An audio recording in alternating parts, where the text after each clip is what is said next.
नमस्कार विद्यार्थी मित्रांनो, वायस ट्युटोरियल या माझ्या युट्यूब चॅनलमध्ये तुम्हा सगळ्यांचं पुन्हा एकदा खूप खूप स्वागत आहे. आज आपण बघणार आहोत 10th standard science and technology part first मधला second lesson, periodic classification of elements. आशा तुम्ही माझा पहिल्या लेसनचा व्हिडिओ बघितला असेल, तुम्हाला आवडला असेल. जर तुमच्या काही शंका असतील तर अर्थातच तुम्ही मला कमेंट करा. तुम्हाला आणखीन काही वेगळं पाहिजे असेल तरीही तुम्ही मला सांगू शकता. माझ्या चॅनेलला आठवणीने सबस्क्राईब करा. तर चला सुरुवात करूया आपल्या लेसनला.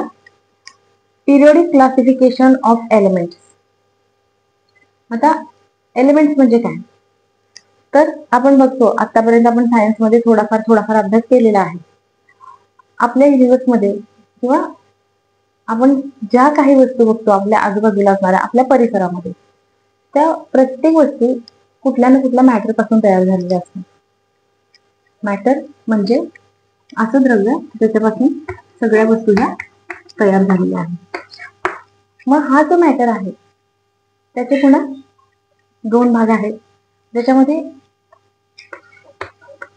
जो प्युअर पार्ट आहे त्याच्यात पुन्हा एलिमेंट्स आणि कंपाऊंड, आणि जो मिक्सचर पार्ट आहे त्याच्यामध्ये होमोजिनियस मिक्सचर आणि हेटेरोजिनियस मिक्सचर. तर हे झालं मॅटरचं क्लासिफिकेशन. तर या मॅटर मध्ये असणारा हा जो पार्ट आहे एलिमेंट, त्या एलिमेंट बद्दल आज आपण शिकणार आहोत. तर एलिमेंट म्हणजे मूळ घटक किंवा मूलद्रव्य. ज्या काही वस्तू बनलेल्या असतात जगामध्ये, ज्या कोणत्या पदार्थापासून त्या बनलेल्या असतात, त्यातले काही घटक हे मूलद्रव्य आहेत, म्हणजे अतिशय प्युअर आहेत. आणि असे काही मूलद्रव्य जे निसर्गतः जगामध्ये सापडतात, काही सायंटिस्टने शोधलेले आहेत. आणि त्याचं वर्गीकरण कशा पद्धतीने केलं जातं किंवा कशा पद्धतीने केले गेले इतके वर्ष, त्याचा अभ्यास आपण करणार आहोत. तर चला मग सुरुवात करूया. Elements and their classification. तर हे किती एलिमेंट्स आहेत आणि त्याचं क्लासिफिकेशन कसं होतं. डोबेरायनस ट्राईब. डोबेरायनस हे सायंटिस्टचं नाव आहे. डोबेरायनसची त्रिके. न्यूलँड लॉ ऑफ ऑक्टेव्ह. न्यूलँड हे सुद्धा सायंटिस्टचं नाव आहे. तर न्यूलँड यांची अष्टके. मेंडेलिव्ह पिरियोडिक टेबल. मेंडेलिव्ह यांची आवर्त सारणी अँड मॉडर्न पिरियोडिक टेबल, हे आधुनिक आवर्त सारणी. तर हे सगळे भाग आपण या लेसन मध्ये बघणार आहोत. Can you recall what are the types of matter. मॅटरचे कोणकोणते प्रकार किंवा टाइप्स आहेत. तर हे जे मी तुम्हाला सांगितलं हे सगळे मॅटरचे टाइप आहेत. मॅटर प्युअर आणि मिक्सचर, त्याच्यामध्ये एलिमेंट्स आणि कंपाऊंड, होमोजिनियस आणि हेटेरोजिनियस. तर हे मॅटरचे प्रकार आहेत. What are the types of element. एलिमेंटचे कोणकोणते प्रकार असतात. तर एलिमेंट जे आहेत ते जनरली 3 कॅटेगरीज मध्ये आपण कॅटेगराइज करतो. फर्स्ट जो आहे तो आहे मेटल, दुसरा नॉन मेटल आणि तिसरा मेटलॉइड. हे 3 जे आहेत ते एलिमेंटचे प्रकार आहेत. What are the smallest particle of matter called. तर हा जो मॅटर आहे ज्याच्यापासून सगळे आपल्या आजूबाजूचे पदार्थ बनलेले असतात, तर त्याचा सगळ्यात सूक्ष्म किंवा लहान असणारा घटक आहे त्याला काय म्हटलं जातं, तर त्याला आपण ऍटम असं म्हणतो. The smallest particle of matter is called atom, म्हणजे अणू. What is the difference between molecule of elements आणि मॉलिक्यूल ऑफ कंपाऊंड. आता मिक्सचरचे जे काही प्रकार आपण बघितले त्याच्यामध्ये आपण बघितलं की जे मॅटरच्या प्युअर मॅटर मध्ये एलिमेंट्स आणि कंपाऊंड हे 2 प्रकार आपण बघितले. तर एलिमेंट्स म्हणजे काय असतं, प्युअर असणारा सबस्टन्स जो अतिशय शुद्ध आहे, ज्याच्यामध्ये कोणतीही भेसळ नाही. तर एलिमेंट्सचे कंपाऊंड आणि मॉलिक्यूल ऑफ एलिमेंट्स आणि मॉलिक्यूल ऑफ कंपाऊंड. तर मॉलिक्यूल म्हणजे काय असतं, हा जो ऍटम आहे ते एकापेक्षा जास्त, 1, 2 किंवा त्यापेक्षा जास्त ऍटम्स जेव्हा एकत्र येतात तेव्हा ते काय बनवतात, तर मॉलिक्यूल बनवतात. मग हा जो आहे तो हायड्रोजनचा मॉलिक्यूल आहे. ह्याच्यामध्ये तुम्ही बघू शकता की 2 हायड्रोजनचे अणू एकत्र येतात आणि हायड्रोजनचा मॉलिक्यूल बनतो. तर हा जो असतो एलिमेंटचा मॉलिक्यूल त्याच्यामध्ये एकाच प्रकारचे ऍटम्स असतात. एलिमेंटचा जो मॉलिक्यूल असतो त्याच्यामध्ये एकाच प्रकारचे ऍटम्स असतात. आपण दुसरं उदाहरण घेऊ, H2O म्हणजे पाणी. ठीक आहे, तर हा पाण्याचा मॉलिक्यूल आहे. ह्याच्यामध्ये हायड्रोजनचे 2 ऍटम्स आहेत आणि ऑक्सिजनचा 1 ऍटम आहे. म्हणजे हे जे आहे हा सुद्धा मॉलिक्यूल आहे, पण ह्याच्या 2 वेगळे वेगळे इलेमेंटचे ऍटम्स एकत्र येतात. हा मॉलिक्यूल ऑफ एलिमेंट्स आणि मॉलिक्यूल ऑफ कंपाऊंड्स मधला फरक आहे. इलेमेंटचे जे मॉलिक्यूल्स असतात त्याच्यामध्ये एकसारखे ऍटम्स एकत्र येतात आणि कंपाऊंडचे जे इलेमेंट्स असतात त्याच्यामध्ये वेगवेगळे ऍटम्स, वेगवेगळ्या इलेमेंटचे ऍटम्स एकत्र येतात. तर ही आपली बेसिक इन्फॉर्मेशन आहे लेसन सुरू होण्याआधीची. चला आपण लेसनला सुरुवात करूया. क्लासिफिकेशन ऑफ एलिमेंट्स, एलिमेंट्सचं classification. We have learn in the previous standard that all atoms of an element are of only one type. आपण मागच्या वर्षी हे बघितलेलं आहे की एका जो एलिमेंट आहे, जो एक एलिमेंट असतो त्याचे सगळे जे ऍटम्स असतात ते एक प्रकारचे असतात. म्हणजे फॉर एक्झाम्पल आपण गोल्ड बघूया. आपण सगळ्यांना गोल्ड माहिती आहे, सोन्याचे दागिने सगळ्यांनी बघितलेले असतात. तर गोल्ड हे एक एलिमेंट आहे, तो एक प्युअर सबस्टन्स आहे आणि त्या गोल्डचे सगळे जे असणारे ऍटम्स असतात ते सगळे एकसारखे असतात, त्याच्यामध्ये बदल नसतो. Today 118 elements are known to the scientific world. However, around the year 1800, only about 30 elements were known. More number of elements were discovered in the course of time. तर 1800 मध्ये फक्त 30 एलिमेंट्स आपल्याला माहिती होते. 1800 हे साल आहे, 1800 मध्ये आपल्याला फक्त 30 एलिमेंट्स माहित होते. ठीक आहे, पण आता काळाच्या ओघामध्ये शास्त्रज्ञांनी हळूहळू त्याचा शोध घेत आता आपल्याला माहित असणाऱ्या एलिमेंटची संख्या आहे ती 118 आहे, म्हणजे 118 आहे. More and more information about the properties of these elements was gathered. To ease the study of such large number of elements, scientists started studying the pattern of, if any, in the vast information about them. You know that in the initial classification, elements were classified into 2 groups, metal, non-metal. मग आता इतके सारे जे elements आहेत त्याच्या वेगळ्या वेगळ्या properties आहेत आणि मग सायंटिस्ट प्रयत्न करायला लागले की कशा पद्धतीने आपण ह्याला क्लासिफाय करू शकतो. आपल्याला माहिती आहे, आपल्याला माहित असणाऱ्या प्रत्येक गोष्टीचं आपण क्लासिफिकेशन करतो जेणेकरून आपल्या माहितीसाठी ते उपयोगी राहील. तर ह्या एलिमेंटचं क्लासिफिकेशन कसं करता येईल याचा शोध शास्त्रज्ञांनी घ्यायला सुरुवात केली आणि सुरुवातीला त्याचा मेटल आणि नॉन मेटल असं क्लासिफिकेशन केलं गेलं. म्हणजे जे काही एलिमेंट्स आहेत माहित असणारे ते एकतर धातू आहे किंवा अधातू आहे, या 2 ग्रुपमध्ये त्यांचं क्लासिफिकेशन केलं गेलं. पण पुन्हा काळाच्या ओघामध्ये त्याच्यामध्ये आणखीन एक प्रकार ऍड झाला आणि तो म्हणजे metalloid.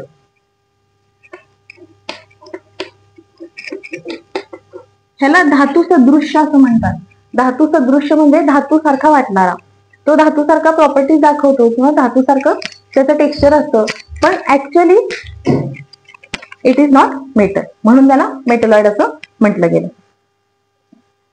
As the knowledge about elements and their properties went on increasing, different scientists started trying out different methods of classification.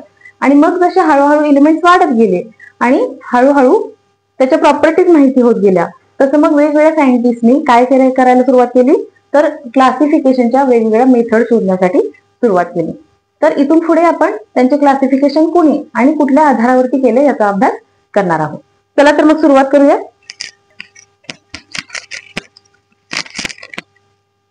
तर पहिला प्रकार आहे डोबेरायनर ट्राईब. डोबेरायनर हे जसं मी तुम्हाला म्हणाले सायंटिस्टचं नाव आहे, डोबेरायनर्सची ट्रिके. In the year 1817, a German scientist Dobereiner suggested that properties of elements are related to their atomic masses. Dobereiner यांनी काय सुचवलं, तर एलिमेंट्सच्या ज्या प्रॉपर्टीज असतात त्या त्याच्या ऑटोमिक मासशी रिलेटेड असतात. आता ऑटोमिक मास म्हणजे काय, तर आपण बघितलं की जे एलिमेंट्स असतात त्याचा सगळ्यात छोटा असणारा सूक्ष्म असणारा घटक जो असतो तो असतो ऍटम. हे नॉर्मल ऍटमचं स्ट्रक्चर आहे असं आपण म्हणू.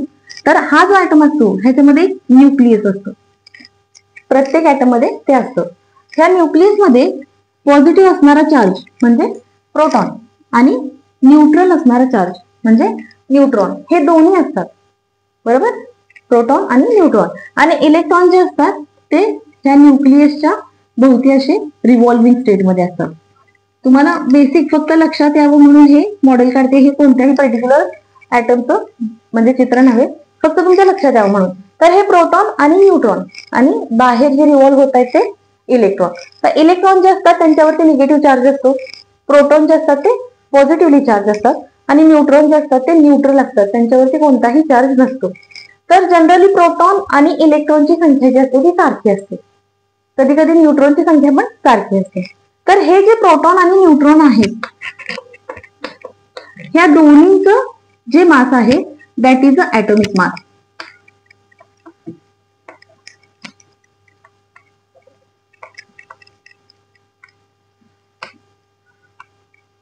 तर ह्या प्रोटॉन आणि न्यूट्रॉनचं जे मास आहे त्याला आपण ऍटॉमिक मास नंबर असं म्हणतो.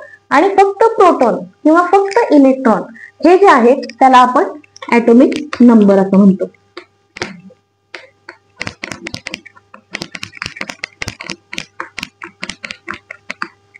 तर ऍटॉमिक नंबर आणि ऍटॉमिक मास नंबर ह्या दोन्हीतला बेसिक फरक तुमच्या लक्षात राहणं खूप गरजेचं आहे, कारण हे जे पिरियडिक टेबलचं क्लासिफिकेशन आपण बघतोय त्याच्यामध्ये ह्या दोन टर्म नेहमी तुम्हाला येणार आहे, एक म्हणजे ऍटॉमिक नंबर आणि दुसरं म्हणजे ऍटॉमिक मास नंबर. तर डोबेरायनर जे आहेत त्यांनी ऍटॉमिक मास नंबर कन्सिडर केले आणि त्यांचं क्लासिफिकेशन केलेलं आहे. He made group of 3 elements each having similar chemical properties and called them tried. त्यांनी काय केलं तर सिमिलर प्रॉपर्टीज असणाऱ्या 3 एलिमेंट्सना सिलेक्ट केलं आणि त्यांना ट्राइड किंवा त्रिके असं म्हटलं. He arranged the 3 elements in the triad in an increasing order of atomic mass and showed that the atomic mass of the middle element was approximately equal to the mean of atomic masses of the other 2 elements. त्यांनी काय केलं तर 3 elements त्यांनी increasing order मध्ये place केले आणि त्यांनी असं दाखवून दिलं की पहिल्या आणि तिसऱ्या जे 2 एलिमेंट आहेत त्यांचा जो ऍडिशन आहे ऍटॉमिक मास नंबरचा, तो जो मिडलचा एलिमेंट आहे त्याच्या ऍटॉमिक मास नंबरच्या अप्रॉक्सिमेटली म्हणजे जवळपास सारखा आहे. दोन जे आहेत ते सारखे आहेत. मी तुम्हाला एक्झाम्पल सांगते म्हणजे तुमच्या लक्षात येईल बघा. All the known elements could not be classified into the Dobereiner triad. पण काय झालं तर माहीत असणारे सगळे जे एलिमेंट्स आहेत ते डोबेरायनर ट्राइड मध्ये ते क्लासिफाय करू शकले नाही. एक्झाम्पल बघा, त्यांनी पहिल्यांदा घेतलेलं आहे लिथियम, सोडियम आणि पोटॅशियम. तर लिथियम जे आहे त्याचा ऍटॉमिक मास आहे 6.9. ओके. पोटॅशियम जे आहे त्याचा ऍटॉमिक मास आहे 39.1 आणि मिडलला जे आहे सोडियम त्याचा atomic mass 6.9 plus 39.1 divided by 2 म्हणजे आपण ह्याचा मीन काढतोय. ठीक आहे, ह्या दोन्हीचं जे मास आहे त्याचा मीन काढतोय आणि ते किती येतं 23. हे जे सोडियम आहे ह्याचा ऍटॉमिक मास नंबर पण 23 आहे. म्हणजे लक्षात घ्या ते काय म्हणतात ट्राइड्स अरेंज करताना की सिमिलर केमिकल प्रॉपर्टीज असलेले कोणतेही 3 एलिमेंट जर आपण घेतले आणि ते जर असेंडिंग ऑर्डर मध्ये त्यांच्या अणुवस्तुमानांकाच्या चढत्या क्रमाने लावले, म्हणजे इथे तुम्ही बघू शकता हा 6.9 आहे, हा 23 आहे आणि हा 39.1 आहे ऍटॉमिक मास. तर हे जर त्यांच्या चढत्या क्रमाने लावले तर पहिल्या आणि शेवटचे हे जे 2 एलिमेंट आहेत याच्या अणुवस्तुमानांकाचे बेरजेचा आपण जे ऍव्हरेज घेतो किंवा मीन काढतोय तो मधल्या एलिमेंटचे जे अणुवस्तुमानांक आहे तेवढं असेल असं त्यांनी सांगितलं. दुसरे एक्झाम्पल बघा, कॅल्शियम, स्टोनियम आणि बेरियम. कॅल्शियम जे आहे ते आहे 40.1, हा त्याचा ऍटॉमिक मास नंबर आहे, अणुवस्तुमानांक आहे. ठीक आहे. त्यानंतर बेरियम जे आहे ते आहे 137.3. ह्या दोन्हीची ऍडिशन करून आपल्याला काय मिळणार आहे तर 40.1 plus 137.3 divided by 2 is equal to 88.7. आणि मग त्यांनी मध्ये जे घेतलेलं एलिमेंट आहे ते आहे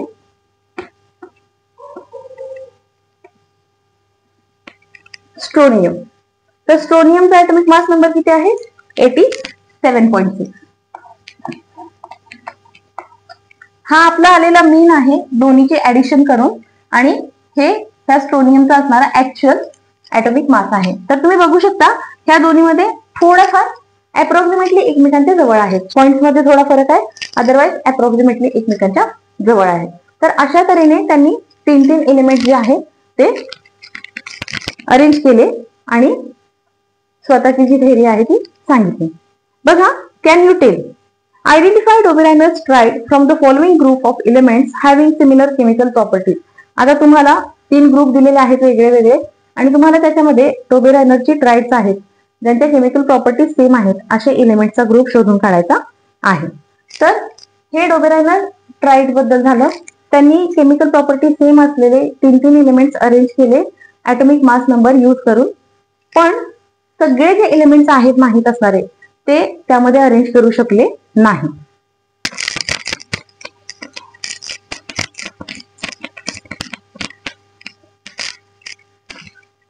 तर आपला पुढचा पार्ट आहे न्यूलँड्स लॉ ऑफ ऑक्टेव्ह. तर आता हे न्यूलँड्स आहे, हे सायंटिस्टचं नाव आहे, मी तुम्हाला सांगितलं. लॉ ऑफ ऑक्टेव्ह, अष्टकांचा नियम. त्यांनी काय केलेलं आहे तर 8 एलिमेंट्स एकत्र मांडलेले आहेत. कसे मांडलेत आपण बघूया. त्याआधी तुम्हाला इन्फॉर्मेशन दिलेली आहे, एकदा ऐकून घ्या. Do you know in the Indian music system there are 7 main notes, नेमली सा रे ग म प ध नी. आपलं जे म्युझिक असतं, क्लासिकल म्युझिक आहे, त्याच्यामध्ये ह्या इंडियन नोट्स तुम्हाला माहित असतील, तुम्ही सगळ्यांनी ऐकलं असेल. सुरपेटीवरती ताल लावतात सा रे ग म. ठीक आहे, तर हे नी पर्यंत 7 सूर आहेत. And their collection is called saptak. ह्या सुरांना काय म्हटलं जातं, सप्तसूर किंवा सप्तक असं म्हटलं जातं. The frequency of the notes goes on increasing from सा टू नी. देन कम्स द सा ऑफ द अप्पर सप्तक at the double frequency of the original sa. It means that the notes repeat after completion of one saptak. The 7 notes in the western music are do re mi fa so la ti. ठीक आहे, आता हे western music मधले सूर आहेत, आपल्याला कदाचित माहित नसतील, पण इंडियन म्युझिक मधले असणारे सूर आपल्याला माहित आहेत. तर सा रे ग म प ध नी पासून हे सूर स्टार्ट होतात, नी वरती संपतात. ह्याच्यामध्ये काय फरक असतो तर प्रत्येक सुराला आपल्या आवाजाची जी पिच असते ती वाढत जाते, आवाजाची जी इंटेन्सिटी आहे ती वाढत जाते. प्रत्येक वेळी वरचा सूर लागत असतो. ठीक आहे, आणि मग हे सारे ग म प ध नी झालं की पुन्हा जो शेवटी सा येतो 8व्या वेळेला, त्याची जी आवाजाची पिच असते ती पहिल्या साच्या दुप्पट असते. ठीक आहे, तर अशा तऱ्हेने हे अष्टक होतं. पहिला सा आणि शेवटचा सा पकडून हे 8 सूर आहेत. जसे आपले म्हणजे इंडियन म्युझिक मधले सूर आहेत तसे जे वेस्टर्न म्युझिक आहे त्याच्यामधले पण 7 सूर तुम्हाला दिलेले आहेत. त्याच्यामध्ये पण डो हा पहिला जो सूर आहे, द नोट डो having double the original frequency come again at the 8th place. त्यांच्यामध्ये सुद्धा जे 7 सूर आहेत, डो रे मी फा सो ला टी, त्याच्यानंतर डो हा जो पहिला सूर आहे तो डबल फ्रिक्वेन्सी मध्ये शेवटी येतो 8व्यांदा. ठीक आहे, म्हणजे त्यांच्यामध्ये पण सुरांचं जे काही पॅटर्न आहे तो सेम आहे. This is octave of the western notes. Music is created by the variety in use of these notes. ठीक आहे, तर हे जे आहेत ते वेस्टर्न म्युझिक मधले नोट्स आहेत आणि तिथे सुद्धा किंवा आपल्या इकडे सुद्धा म्युझिक जे आहे ते हेच बेसिक सूर वापरून केलं जातं. आता आपण बघूया न्यूलँड्सची अष्टके. तर बघा, the English scientist John Newland correlated the atomic masses of elements to their properties in a different way. ह्यांनी सुद्धा न्यूलँड्स हे जे आहेत ह्यांनी सुद्धा काय केले तर त्यांचे जे ॲटॉमिक मासेस आहेत, एलिमेंट्सचे जे ॲटॉमिक मासेस आहेत ते त्याच्या प्रॉपर्टीज बरोबर कोरिलेट केले, त्यांच्यामध्ये काही संबंध जुळते का ते बघितलं. In the year 1866 Newlands arranged the elements non at the time in an increasing order of their atomic masses. त्यावेळी माहित असणारे जे एलिमेंट्स होते ते न्यूलँड्सनी त्यांच्या इन्क्रीजिंग मासेस मध्ये म्हणजे अणुवस्तुमानांकाच्या वाढत्या संख्येनुसार अरेंज केले. It started with the lightest element hydrogen and ended up with the thorium. सगळ्यात हलका किंवा सगळ्यात कमी वजन असणारा हायड्रोजन हा सुरुवातीला आला आणि सगळ्यात जड किंवा जास्त वस्तुमान असणारा थोरियम हा शेवटी अरेंज केला. He found that every 8th element had properties similar to those of the first. आणि त्यांनी काय सांगितलं की प्रत्येक 8वा जो एलिमेंट आहे त्याच्या प्रॉपर्टीज ज्या असतात त्या पहिल्या एलिमेंट सारख्या असतात. ठीक आहे, लक्षात घ्या. For example, sodium is the 8th element from the lithium and both have similar properties. Sodium हा लिथियम पासून 8वा एलिमेंट आहे आणि दोन्हीच्या प्रॉपर्टीज सेम आहेत. Also magnesium shows similar to beryllium and chlorine shows similar with fluorine. त्यांनी बाकीचे जे पण काही एलिमेंट्स आहेत जे अनुक्रमानुसार 8वे, पहिला आणि 8वा येतात, ह्याच्यामध्ये रिलेशन दाखवलं आणि त्यांच्या प्रॉपर्टीज सेम येतात असं सांगितलं. न्यूलँड compared this similarly with the octaves in music. He called the similarity observed in the 8th and the first element as the law of octaves. ठीक आहे, त्यांनी काय केलं तर म्युझिक मध्ये, आता आपण मगाशी जो पार्ट बघितला, म्युझिक मध्ये असणारे जे अष्टक आहेत, सा रे ग म प ध नि सा किंवा मग डो रे मी फा सो ला टी डो, हे जे अष्टक आहेत ह्यांच्यामध्ये जी सिमिलॅरिटी आहे की पहिला सूर जो आहे तो 7 घरानंतर रिपीट होतो 8व्या नंबरवरती. सिमिलरली त्यांनी हेच केलं, त्यांनी असं सांगितलं की पहिलं आणि 8वं जे एलिमेंट आहे त्याच्यामध्ये असणाऱ्या प्रॉपर्टीज ज्या असतात त्या रिपीट होतात आणि त्याला त्यांनी लॉ ऑफ ऑक्टेव्ह असं म्हटलं, अष्टकांचा नियम असं म्हटलं. खाली बघा तुम्हाला टेबल दिलेला आहे आणि ज्याच्यामध्ये एलिमेंट्स दिलेले आहेत. तर पहिल्यांदा त्यांनी म्युझिकल नोट्स दिलेत, सा रे ग म प ध नि. ठीक आहे, आणि खाली एलिमेंट्स आहेत जे हायड्रोजन पासून स्टार्ट होतात. Hydrogen, lithium, beryllium, boron, carbon, nitrogen, oxygen, ferrous, sodium, magnesium, aluminium, silicon, phosphorus, sulphur, chlorine, potassium, calcium, बरेचसे आहेत. ठीक आहे, तर खाली बघा काय म्हणतात ते, many limitations were found in a Newland octave. तर हे जे न्यूलँड अष्टक किंवा ऑक्टेव्ह होते ह्याच्यामध्ये खूप सारे लिमिटेशन्स आपल्याला दिसून येतात. This law was found to be applicable only up to calcium. आता हे तुम्ही तुमच्या बुक मध्ये बघू शकता. बघा इथे तुम्हाला चार्ट दिलेला आहे. ठीक आहे, हे हायड्रोजन पासून स्टार्ट होते, त्यांनी हायड्रोजन टू ऑक्सिजन अशा 7 घरामध्ये हे जे एलिमेंट्स आहेत त्यांना अरेंज केले आणि त्यांनी काय सांगितलंय, this law was found to be applicable only up to calcium. हा जो लॉ आहे तो फक्त कॅल्शियम पर्यंत, हे जे तुम्हाला थर्ड लाईनला थर्ड एलिमेंट दिसते सी ए लिहिलेलं कॅल्शियम, तिथेपर्यंतच लागू झाला. त्याच्या पुढे बाकीचे जे एलिमेंट्स आहेत त्यांना तो ऍप्लिकेबल नव्हता किंवा त्यांना तो लागू झाला नाही. न्यूलँड fitted all the known elements in the table of 7/8, that is 56 elements in the table. त्यांनी काय केलं, तेव्हा माहित असणारे एलिमेंट्स त्यांनी क्लासिफाय केले. तर 7/8च्या एका टेबलमध्ये त्यांनी 56 एलिमेंटना बसवलं. For example, cobalt and nickel, cerium and lanthanum. Moreover, he placed some elements with different properties under the same note in the octave. तर काही ठिकाणी काय केलं, त्यांना अकोमोडेशनचा प्रॉब्लेम होता, तर एके ठिकाणी त्यांनी 2 एलिमेंटला प्लेस केलं. इथे तुम्ही बघू शकता कोबाल्ट अँड निकेल एके ठिकाणी, क्लोरीन आणि ब्रोमिनच्या मध्ये कोबाल्ट आणि निकेल ही जे 2 एलिमेंट्स आहेत ते त्यांनी एके ठिकाणी प्लेस केलेले आहेत. किंवा इथं जे सेरियम आणि लॅन्थिनम आहे ही 2 एलिमेंट जे आहेत ती सुद्धा त्यांनी एके ठिकाणी प्लेस केलेली आहेत. He placed some elements with different properties under the same note in the octave. अशा पद्धतीनं 2 वेगळ्या प्रॉपर्टीज असणारे एलिमेंट त्यांनी एकाच सुराखाली बसवले. आपण बघितलं की त्यांनी 7 सुरांमध्ये त्या एलिमेंट्सना विभागलं होतं. तर काही ठिकाणी 2 एलिमेंट त्यांनी एकाच सुराच्या बॉक्समध्ये किंवा एका सुराखाली प्लेस केले. For example, Newland place the metal cobalt and nickel under the note do along with the halogens. तर हे जे कोबाल्ट आणि निकेल जे आपण पहिल्या कॉलम मध्ये बघितले ते त्यांनी हॅलोजन्स मध्ये प्लेस केले विथ डो. डो जो सूर आहे त्याच्यासोबत हॅलोजन्स मध्ये त्यांनी प्लेस केलं. Why ferrous having similar with cobalt and nickel away from them along with the non metals O and oxygen and sulphur. Ferrous जो आहे जो कोबाल्ट आणि निकेलच्या प्रॉपर्टी दाखवतो, हे तिन्ही धातू आहेत, तर त्यांना त्यांच्यापासून दूर ऑक्सिजन आणि सल्फरच्या कॅटेगरीमध्ये बसवलं. ऑक्सिजन आणि सल्फर हे धातू नाहीत, ते अधातू आहेत. म्हणजे आपण पहिल्यांदा जे एलिमेंट्स आहेत त्यांचं क्लासिफिकेशन बघितलं होतं, मेटल्स अँड नॉन मेटल्स. ठीक आहे. तर आता त्यांनी काय केलंय, फेरस म्हणजे आपलं जे लोखंड असतं, बरोबर. तर कोबाल्ट आणि निकेल यांच्या ज्या प्रॉपर्टीज आहेत त्या सेम आहेत. तर फेरसला त्यांनी कोबाल्ट आणि निकेल पासून वेगळं ऑक्सिजन आणि सल्फर यांच्यासोबत बसवलं. Also Newlands octave did not have provision to accommodate the newly discovered element.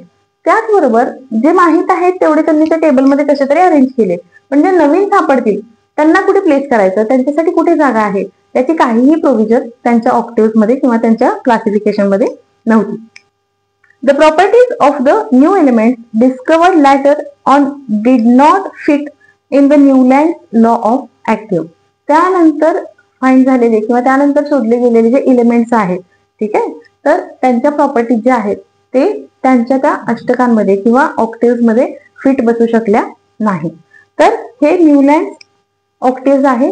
न्यूलँड यांनी काय केलं तर माहीत असणारी सगळी जी एलिमेंट्स आहेत ते 7/8च्या एका कॉलम मध्ये बसवली, बरोबर. आणि ती त्यांनी सा रे ग म प ध नि किंवा जे वेस्टर्न म्युझिक नोट्स आहेत त्यानुसार अरेंज केली. आणि त्यांनी सांगितलं की पहिलं जे एलिमेंट आहे त्याच्या प्रॉपर्टीज ह्या 8व्या एलिमेंटला बरोबर सारख्या असतात. पण त्यांचं हे जे क्लासिफिकेशन आहे ते सगळ्या एलिमेंट्सला लागू होत नाही. काही एलिमेंट्स त्यांनी एका रकान्यामध्ये 2 किंवा एका नोट खाली 2 असं बसवलं. काही एलिमेंट्स जे मेटलच्या प्रॉपर्टीज दाखवतात त्याला त्यांनी नॉन मेटल सोबत बसवलं. म्हणजे अशा तऱ्हेने ते सगळ्या एलिमेंट्सला क्लासिफाय करू शकले नाही. कारण पुन्हा जे एलिमेंट शोधले गेले नवीन ते कुठे क्लासिफाय करायचे किंवा कोणत्या रकान्यात घ्यायचे याच्याबद्दल कोणतीही तरतूद त्यांच्या क्लासिफिकेशन मध्ये नव्हती. तर या व्हिडिओमध्ये आपण डोबेरायनस ट्राईड अँड न्यूलँड्स ऑक्टेव्ह हा पार्ट बघितलेला आहे. नेक्स्ट पार्ट जो आहे तो आपण पुढच्या व्हिडिओमध्ये बघणार आहोत.